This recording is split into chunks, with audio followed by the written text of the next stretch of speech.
پھر جو اسباب گناہ ہو ان کو بھی چھوڑنا ضروری ہے۔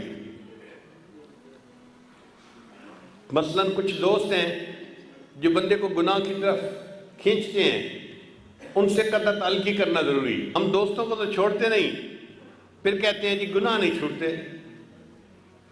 بھئی اگر دوست وہی رہیں گے تو آج نہیں تو کل پھر گناہوں میں مبتلا کر دیں گے۔ اس لیے اللہ کی رضا کے لیے ایسے دوستوں سے تعلق کو توڑ لینا یہ بھی ضروری ہوتا ہے۔ اس کی مثال یوں سمجھیے کہ گندی نالی کے اندر ایک ہیرا پڑا ہوا ہے، موتی پڑا ہوا ہے۔ اب ایک بندے کے پاس 10 بالٹیاں پانی کی ہیں، وہ اس کے اوپر پانی ڈالتا رہتا ہے۔ جب تک پانی ڈالتا رہتا ہے وہ موتی صاف چمکتا نظر آتا ہے۔ جیسے ہی پانی ڈالنا بند ہوا پھر گندا پانی اس کے اوپر آ گیا اور پھر وہ موتی جو ہے وہ ناپاک ہو گیا۔ اگر وہ موتی اسی نالی میں رہے گا نا تو وہ پاک صاف نہیں ہو سکتا۔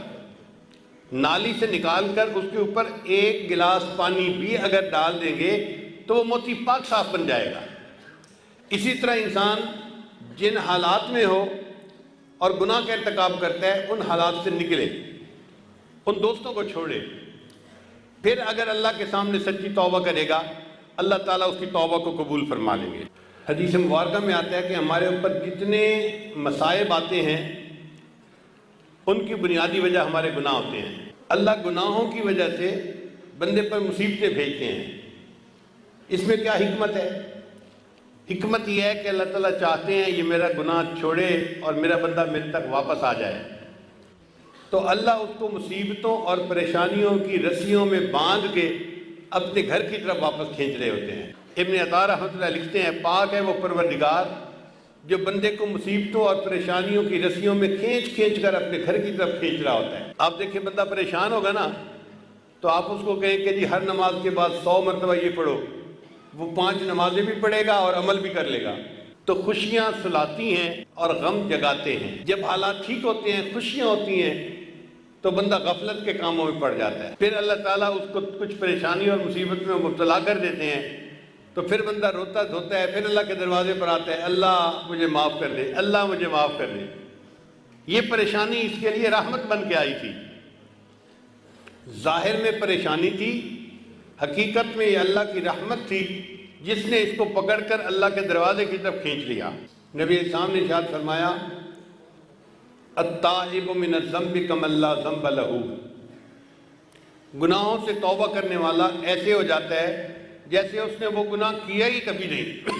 ایک میلے کپڑے کو دھویا جائے تو دھلنے کے بعد وہ اتنا صاف ستھرا ہو جاتا ہے کہ ایسے لگتا ہے کہ یہ تو کبھی میلا ہوا ہی نہیں تھا۔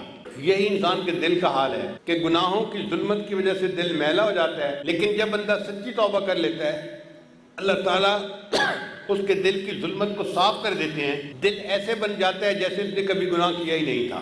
نبی اسلام نے ارشاد فرمایا کل بنی آدم خطاؤن، جتنے بھی اولاد آدم ہیں سب کے سب خطا کار ہیں، وخیر الخطاؤن التوابین، مگر بہترین خطا کار وہ ہیں جو توبہ کرنے والے ہیں۔ اس کا مطلب یہ ہوا کہ خطا تو ہو جاتی ہے مگر اس کے بعد جب بندہ توبہ کر لیتا ہے تو وہ گناہ یا وہ خطا اس بندے کے بلندی درجات کا سبب بن جاتا ہے۔ حدیث مبارکہ میں آتا ہے ایک بندہ گناہ کرتا ہے اور اس کے سبب وہ جنت میں چلا جاتا ہے۔ عجیب بات، گناہ کے سبب جنت میں چلا جاتا ہے۔ تو اس کی شرح میں محدثین نے لکھا کہ ہاں گناہ تو وہ کر بیٹھا، اب اس کے دل میں ایک آگ لگی ہوئی ہے، کیا غلطی کر لی؟ وہ تنہائیوں میں اللہ کے سامنے روتا ہے، اللہ کو مناتا ہے، اس کا وہ رونا دھونا اور اللہ کو منانا اللہ کو پسند آ جاتا ہے اور اللہ تعالیٰ اس کے لیے جنت کا فیصلہ کر دیتے ہیں۔ تو جب جنت کا فیصلہ کرتے ہیں تو شیطان افسوس کرتا ہے میں اس سے یہ گناہ ہی نہ کرواتا کیونکہ اس کی وجہ سے توبہ کی وجہ سے یہ تو جنت میں چلا گیا۔ ویڈیو کے نیچے سبسکرائب کے بٹن پہ کلک کریں، بیل کے آئیکن پہ کلک کیجئے تاکہ ہر نئی ویڈیو